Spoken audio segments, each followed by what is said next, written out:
आज के एपिसोड पे डिस्कशन करने से पहले I would like to request you to subscribe our YouTube channel and follow us on Facebook and Twitter as well. इसके अलावा अगर आप हमें सपोर्ट करना चाहते हैं तो that you can do through a Patreon also. Facebook, Twitter और पेट्रियन के जो लिंक्स हैं वो इस वीडियो की डिस्क्रिप्शन में आपको मिल जाएंगी। इसके अलावा इस चैनल के अबाउट सेक्शन में भी आपको इन तीनों वेबसाइट्स की लिंक्स मिल जाएंगी। मित्रों, इंडिया के अंदर हिंदुत्व जमातों की तरफ से की जाने वाली नफरत अंगेज सियासत अब दिन ब दिन मजीद तेज होने लगी है। खासतौर पर बीजेपी और आरएसएस की तरफ से मजहब के नाम पे नफरत फैलाने का काम फुल स्पीड के साथ जारी है। इंडियन होम मिनिस्टर और हिंदुत्व के पुराने कारिंदे अमित शाह साहब, जो कि अपनी जवानी में आरएसएस के स्वयं सेवक रह चुके हैं, along with his friend Modi साहब, और चड्डी पहन के ये महाशय भी आरएसएस के जलसों में शामिल हुआ करते थे। पहले आरएसएस की जो वर्दी थी उसमें चड्डी हुआ करती थी, पैंट तो इन्होंने अभी शुरू की है। 100 साल तक इन्होंने तकरीबन चड्डी पहनी है। तो ये उसमें शामिल था आरएसएस में बिफोर ही was transferred to the political wing of RSS, that is BJP. Amit Shah एक बदनाम ज़माना एंटी बांग्लादेशी, एंटी मुस्लिम सियासतदान रहा है। अपनी सियासी कैरियर में कई बार ये बंदा जो है ना बाज़ाब्ता गालम गलोच भी कर चुका है बांग्लादेशी कम्युनिटी के बारे में। हालांकि सरकारी सतह पर इंडिया बांग्लादेश फ्रेंडली रिलेशंस की वजह से ही always gets away with such idiotic statements. इनका चाहे आप वो बयान देख लें कि बांग्लादेशी दीमक हैं जिन्होंने वेस्ट बंगाल को खा लिया है, या फिर इनका आप वो वाला बयान देख लें कि जिस दिन बीजेपी की सरकार आ गई वेस्ट बंगाल में तो हम यहाँ रहने वाले तमाम बांग्लादेशियों को उठा के समुंदर में फेंक देंगे। उन्होंने कहा था ये तो वेस्ट बंगाल के दुश्मन है बांग्लादेश। एक लंबी तारीख है इनकी, एक अकल से पैदल नफरत आमेज जो इनके बयानात हैं ना, उसकी लंबी तारीख है। ये टाइम टू टाइम देते रहते हैं। लेकिन दुख की बात यह है कि कई बार बांग्लादेश ने फॉर्मल प्रोटेस्ट किया हुआ है, लेकिन उसके बावजूद इस शख्स ने आज तक माफ़ी नहीं मांगी। बहरहाल जी, इन्होंने जनाब कल एक बार फिर से नई बोंगी मारी है कि हमारी सरकार है आसाम के अंदर और यहाँ हमने ऐसी सख्ती कर दी है, ऐसी सख्ती कर दी है मित्रों कि पूछो ही मत। अब मजाल है कि कोई एक भी बांग्लादेशी आसाम के अंदर घुस पाए। वो शोले फिल्म में आपने सुरमा भोपाली देखा है, एक करेक्टर है शोले फिल्म का, ये जो अमजद खान वाली शोले फिल्म थी और अमिताभ बच्चन वाली, इसके अंदर सुरमा भोपाली का एक करेक्टर है। वो सुरमा भोपाली होता है ना, वो लंबी लंबी छोड़ता रहता है, इसी के लिए मशहूर होता है सारी जगह पे। ये सुरमा भोपाली मतलब लंबी लंबी छोड़ने वाला बंदा।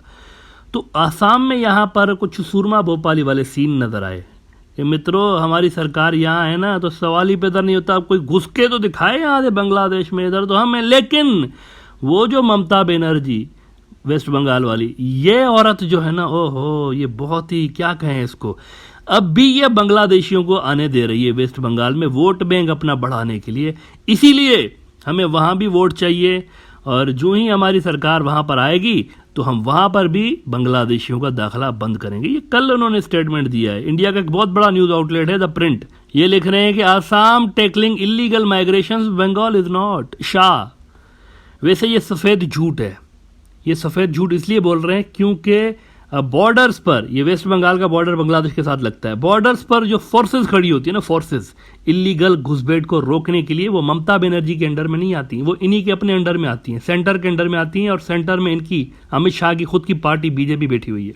तो ये झूठ बोल रहे हैं कि वो नहीं रोक रही, हम रोक रहे हैं। ये झूठ बोल रहे हैं सारा का सारा। और ये झूठ इसलिए बोल रहे हैं ताकि आसाम और वेस्ट बंगाल के मुसलमानों के खिलाफ और बांग्लादेश के खिलाफ माहौल बना सकें। ये उनको पॉलिटिकली सूट करता है। ये बीजेपी का पुराना तरीका है, वारदात है। पहले ये लोगों के दिल में डर पैदा करते हैं, ओ जी मुसलमान आ जाएंगे, मुसलमान आ जाएंगे, बांग्लादेशी आ जाएंगे। फिर ये उस डर को वोट बैंक में कन्वर्ट करते हैं और फिर उसी पर राजनीति खेलते हैं। अब तो अगर इंडिया बांग्लादेश तरह से हज़ारों किलोमीटर दूर दिल्ली में भी दंगा करते हैं ना हिंदुत्व के गुंडे, तो वहाँ भी इल्ज़ाम बांग्लादेशियों पर लगाते हैं कि बांग्लादेशी करके गए ये सारा। मिसाल के तौर पर कुछ हफ्ते पहले की बात है, अप्रैल में, मेरे ख्याल से अप्रैल की 20-22 तारीख को दिल्ली के अंदर दंगा हुआ। तो वहाँ पर बीजेपी के दिल्ली के जो सदर हैं आदेश गुप्ता साहब, इन्होंने कहा कि मित्रों ये जो दंगे दिल्ली में हुए ना, ये भी हमारे नन्हे मुन्ने से, क्यूट से, मासूम से, स्मार्ट दिखने वाले जो गुंडे हैं ना, चड्डी गैंग वाले आरएसएस के, इन्होंने नहीं किए, ये भी बांग्लादेशी आके करके गए हैं। ये दिल्ली की बात हो रही है, मतलब ये कोई बांग्लादेश के पास वाले किसी गांव की बात नहीं करे। दिल्ली, वो पाकिस्तान के साथ वाला जो दिल्ली है ना, पाकिस्तान के करीब है, वहां पे इंडिया का दूसरा कोना, इस तरफ जो बांग्लादेश नहीं, उधर दूसरी तरफ, उसके लिए भी कह रहे हैं कि यहाँ भी बांग्लादेशी कर रहे हैं। डेक्कन हेराल्ड लिख रहा है कि Rohingya Bangladeshis behind Jahangirpuri violence, Delhi BJP chief. India में कहीं भी कुछ भी हो जाए बांग्लादेश का लिंक निकाल ही लेते हैं हिंदुत्व के गुंडे। अच्छा, वेस्ट बंगाल के अंदर 30% के लगभग मुसलमान आबादी है। इंडिया का जो वेस्ट बंगाल है 30% मुसलमान है वहाँ पे। इनको बीजेपी वाले नॉन इंडियंस कहते हैं। वो कहते हैं ये इलीगल बांग्लादेशी हैं वो इंडियंस, लेकिन चूंकि मुस्लिम है ना तो उनको कहते हैं ये इलीगल बांग्लादेशी हैं। और सीएए वाले कानून में, काला कानून जो सीएए वाला है, इसमें असम के मुसलमानों के बाद सबसे बड़ा टारगेट ये वेस्ट बंगाल के मुसलमान है।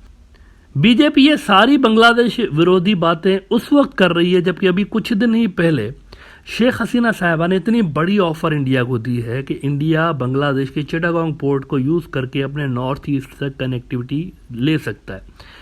तो वहाँ से बांग्लादेश से हस्बे आदत एज यूजुअल दोस्ती की बातें हो रही हैं और इधर से नफरत की लफ्जी गोलाबारी हो रही है इंडिया की तरफ से।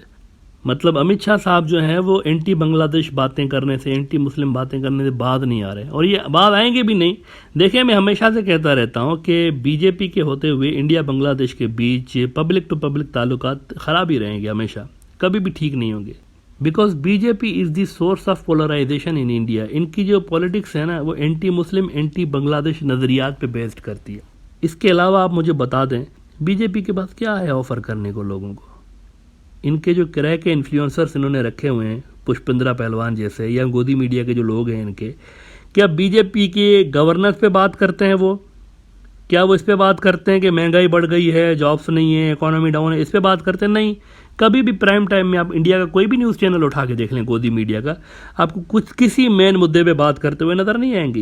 ये हमेशा पोलराइजेशन के टॉपिक लेके बैठे रहते हैं, चाहे वो सुधीर चरसी हो, अर्नब गोस्वामी हो, कोई भी बंदा इनका उठा के देख लें गोदी मीडिया का, ये पोलराइजेशन की ही बात करते हैं हमेशा। तो मुझे बताएं बीजेपी के पास ऐसा है क्या जो कि लोगों को ऑफर करके वोट लेंगे? कुछ भी नहीं है उनके पास। यही चीज़ है, इसी पे सियासत करते हैं और इसीलिए मैं कहता हूँ ये सिलसिला चलता रहेगा। बांग्लादेश इंडिया रिलेशंस बीजेपी के दौर में हमेशा ख़राब ही रहेंगे, कभी अच्छे नहीं होंगे, पब्लिक टू पब्लिक लेवल पर ख़राब ही रहेंगे। ऊपर से एक मास्क चढ़ा हुआ होगा कि हम तो दोस्त हैं आपस में, लेकिन असल में दोस्ती नहीं होगी। अंदर जो नीचे पब्लिक लेवल पर गुस्सा होगा, पोलराइजेशन होगी और ये बीजेपी जब तक रहेगी ना ये बढ़ती रहेगी चीज़। मैं तो आश्वस्त करना चाहता हूं, एक भी घुसपैठिया आसाम के अंदर रह भी नहीं पाएगा और दूसरे राज्य में घुस भी नहीं पाएगा, क्योंकि हम सिर्फ आसाम को घुसपैठे से मुक्त करना नहीं चाहते, पूरे देश को घुसपैठे से मुक्त करना चाहते हैं। जब मैं पूरा देश कहता हूं तो नॉर्थ ईस्ट के 7 राज्य भी आ जाते हैं। हम पूरी चिंता करेंगे इसकी कार्य योजना भी है। इसके लिए सारे राज्यों को भरोसे में लेने का भी हम काम करने जाने वाले हैं।